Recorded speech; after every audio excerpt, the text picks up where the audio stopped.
की वीडियो में क्राफ्ट का एक बहुत ही यूनिक आइडिया शेयर कर रही हूँ क्योंकि मैंने किया है एक एक्सपेरिमेंट, इसीलिए इस वीडियो से आपको बहुत सारी चीजें सीखने को मिलेंगी। और इसके लिए मैंने ली है ये डिस्प्ले ट्रे जो कि मोस्टली पैकेजिंग में यूज होती है। तो चलो इसका मेकओवर करते हैं और बना देते हैं इसे बहुत ही क्लासी। पेपर पे कुछ फ्लावर्स ड्रॉ करके उन्हें मैं कट कर रही हूँ, और अगर आप चाहो तो इन्हें प्रिंट करवा कर भी कट कर सकते हो। मैंने कुछ छोटे बड़े अलग अलग साइज के फ्लावर्स बनाकर उन्हें कट किया है और सबकी शेप एक जैसी है, बट इनका साइज अलग अलग है।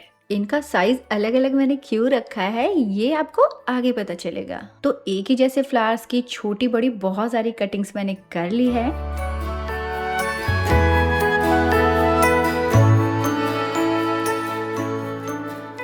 जैसा कि वीडियो के स्टार्टिंग में बताया था कि आज आपको इस वीडियो में बहुत सारी चीजें सीखने को मिलेंगी। तो चलो सबसे पहले बनाते हैं दुनिया की सबसे सस्ती क्ले। और इसे बनाने के लिए लेना पड़ेगा वॉल पुट्टी पाउडर। मैं बिड़ला वॉल पुट्टी पाउडर का यूज कर रही हूँ, आप किसी भी अच्छी ब्रांड का पाउडर यूज कर सकते हो। अब थोड़ा थोड़ा पानी पाउडर में डालते जाएंगे और एक स्पून की हेल्प से इसे मिक्स करते जाएंगे। एक साथ बहुत सारा पानी नहीं डालना है, इसे हमें स्पून से तब तक मिक्स करना है जब तक इसकी बॉल्स ना बनने लगे। जब इस तरीके की बॉल्स बनने लगे उसके बाद हमें अपने हैंड्स के ऊपर ऑयल लगाना है और फिर उसके बाद अच्छी तरीके से इसकी नीडिंग करनी है। और अगर गलती से पानी थोड़ा ज्यादा हो जाए तो कोई बात नहीं, हम इसके अंदर वॉल पुट्टी पाउडर डालकर इसकी कंसिस्टेंसी को बिल्कुल बराबर कर लेंगे। यानी कि जैसे हम आटा लगाते हैं ना, बिल्कुल उसी तरीके से इसकी नीडिंग करनी है। हमारा डो जितना सॉफ्ट बनेगा, क्ले का काम उतना ही नीट एंड क्लीन तरीके से होगा। परफेक्ट, हमारी क्ले रेडी हो चुकी है। अब जो हमारी क्ले है वो ड्राई ना हो, इसके लिए हम इसे वेट क्लॉथ में रैप करके रखेंगे। और अगर आप इसे एयर टाइट कंटेनर में रख दोगे तो ये बहुत टाइम तक ड्राई नहीं होगी। क्ले मेकिंग के लिए जिन भी चीजों की जरूरत पड़ेगी उन्हें हम अपने पास में रख लेते हैं, जैसे डिजाइन देने के लिए कुछ टूल्स और कट करने के लिए शार्प कटर। अब जितनी क्ले हमें चाहिए उतनी ले लो और बाकी बची हुई क्ले को फिर से वेट क्लॉथ में रैप करके रख देंगे।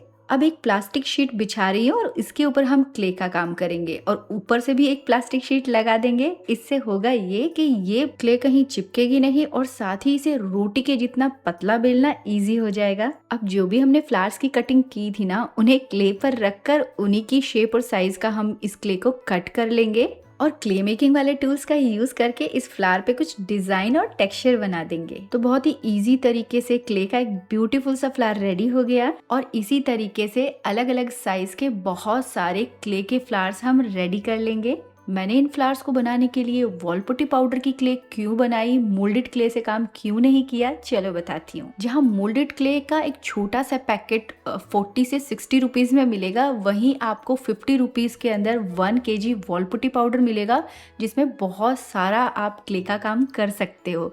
तो cost wise wall putty powder बहुत ही सस्ता पड़ेगा। मोल्डेड क्ले का वर्किंग टाइम 20 से 30 मिनट का होता है, यानी कि 20 से 30 मिनट के अंदर अंदर हमें उससे काम करना पड़ता है, क्योंकि उसके बाद वो ड्राई होना शुरू हो जाती है। लेकिन जो वॉल पुट्टी पाउडर की क्ले है उससे हमें वर्किंग टाइम 1 से 2 घंटे मिल जाता है। और उसके बाद ये ड्राई होने लगे तो हम उसमें थोड़ा सा ऑयल और थोड़ा सा पानी मिलाकर अगर फिर से नीडिंग करेंगे तो ये फिर से सॉफ्ट हो जाती है। जो मोल्डेड क्ले है वो बहुत ही स्ट्रॉन्ग होती है और जो वॉल पुट्टी से हम क्ले बनाते हैं ना, वो इतनी स्ट्रॉन्ग नहीं होती। क्योंकि मुझे इन फ्लावर्स को ज्यादा स्ट्रॉन्ग नहीं बनाना था, इसीलिए मैंने वॉल पुट्टी पाउडर का यूज किया इन्हें बनाने के लिए। तो सारे फ्लावर्स रेडी हो गए हैं और इन्हें रात भर के लिए छोड़ दिया था ड्राई होने के लिए।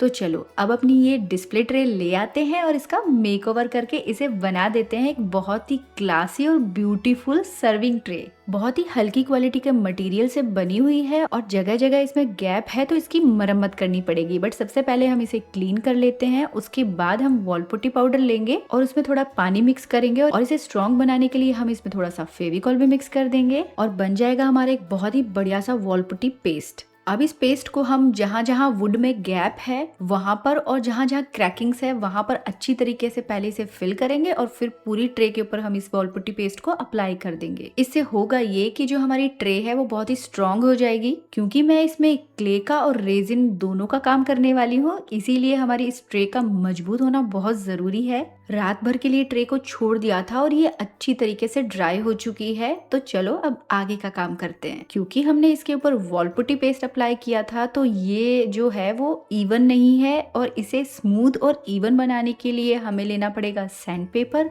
और हम करेंगे इसकी सैंडिंग।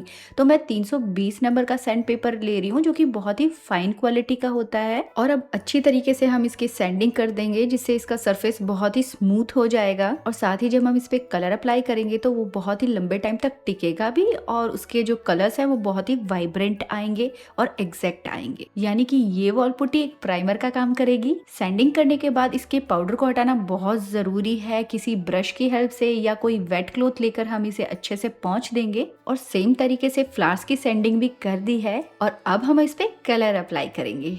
मैंने रेड एंड व्हाइट को मिक्स करके अपना कलर बना लिया है। आपको जो कलर पसंद हो वो अप्लाई कर दो। और मैंने फेविक्रिल के एक्रेलिक कलर्स का यूज किया है। मैं ट्रे की बेस के ऊपर इस कलर को अप्लाई कर रही हूँ, और यहाँ पर हम क्ले का और रेजिन का काम करेंगे तो ये हाईलाइट होगा, तो बहुत ही सुंदर लगेगा। जब हम इसकी 3 से 4 कोटिंग अप्लाई करेंगे तो कलर की फिनिशिंग बहुत ही बढ़िया आ जाएगी। और पूरी ट्रे के ऊपर मैंने ऑफ वाइट कलर अप्लाई किया है। अगर हम कोई क्राफ्ट करते हैं, कोई आर्ट पीस बनाते हैं और उसके कलर कॉम्बिनेशन में गड़बड़ कर देते हैं ना, तो पूरा आर्ट पीस खराब लगने लगता है। यानी कि कलर्स का बहुत बड़ा रोल होता है, इसीलिए कलर कॉम्बिनेशन का ध्यान रखना बहुत जरूरी है। तो चलो बता ही देती हूँ कि मैं किस तरीके से कलर कॉम्बिनेशन को चूज करती हूँ ताकि मेरा आर्ट पीस भी खराब ना हो और बार बार कलर करने से मेरा कलर भी वेस्ट ना हो। तो सबसे कम रिस्क इसमें होता है कि हम एक बेस कलर ले लें और उसी के खूब सारे शेड्स बना लें। जैसे मैंने रेड कलर लिया, उसमें व्हाइट मिक्स करके मैंने डार्क पिंक शेड बना लिया। अब उसे लाइट बनाने के लिए व्हाइट में उसी डार्क पिंक शेड की कुछ ड्रॉप्स डाल दी और लाइट पिंक कलर बना लिया। इसी तरीके से आप ब्लू के शेड भी बना सकते हो, ग्रीन के शेड भी बना सकते हो। इस टाइप के कलर कॉम्बिनेशन दिखने में बहुत ही सूदिंग लगते हैं, और एक ही शेड के ये वाले कलर कॉम्बिनेशन हमेशा ही ब्यूटीफुल लगते हैं। सभी पे कलर अप्लाई कर दिया है और कलर का काम कंप्लीट हो चुका है। अब मैं तो बहुत एक्साइटेड हूँ इस ट्रे को डेकोरेट करने के लिए, तो सारा सामान ले आते हैं और इसे डेकोरेट करते हैं। अब जो भी क्ले के हमने फ्लावर्स बनाए हैं ना, उन पे फेविकॉल लगाकर इस ट्रे के बीच में हम पेस्ट करेंगे, बट पेस्ट कुछ अलग तरीके से करेंगे। तो सबसे पहले क्ले के जो सबसे बड़े वाले फ्लावर्स हैं उन्हें मैं बीच में लगा रही हूँ। उसके बाद साइज के अकॉर्डिंग मैं उन्हें बड़े से छोटा लगाते जा रही हूँ और इस ट्रे का एक हिस्सा खाली छोड़ रही हूँ। क्योंकि ये ट्रे है और हमने फ्लावर्स क्ले के बना के लगाए हैं, तो अब हम इसे एज ए ट्रे यूज कैसे करेंगे, क्योंकि अगर हम इसमें कोई कप और ग्लास रखेंगे तो वो तो गिर जाएगा। इसीलिए अब हम इसके ऊपर रेजिन का काम करेंगे।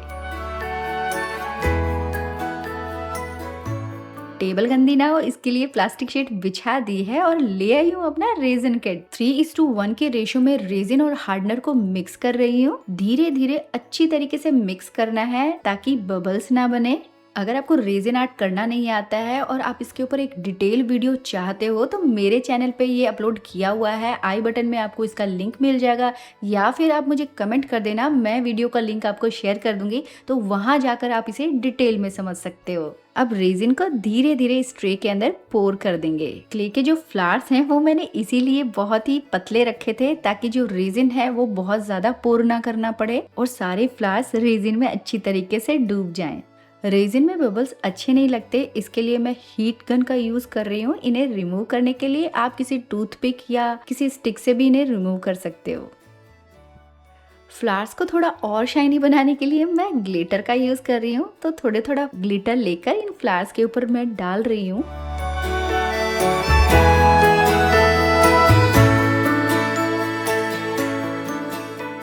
इस रेजिन वाले आर्ट पीस के ऊपर कोई डस्ट पार्टिकल ना आए, इसके लिए कवर करके 72 आवर्स के लिए ऐसी जगह रख देंगे जहां ये सेफ रहे।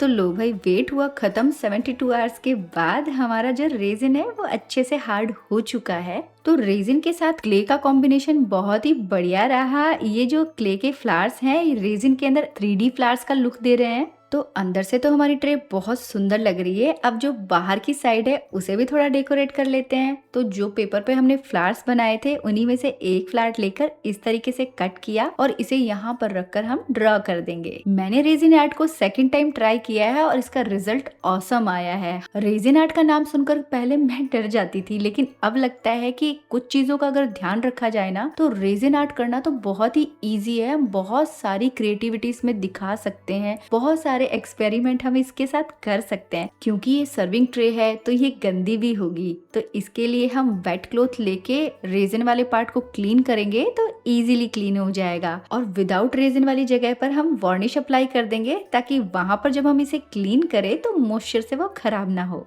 सभी के अंदर कलर अप्लाई कर दिया है और एक स्पॉन्ज पर थोड़ा कलर लगाकर इसके बॉर्डर को भी हाईलाइट कर देंगे।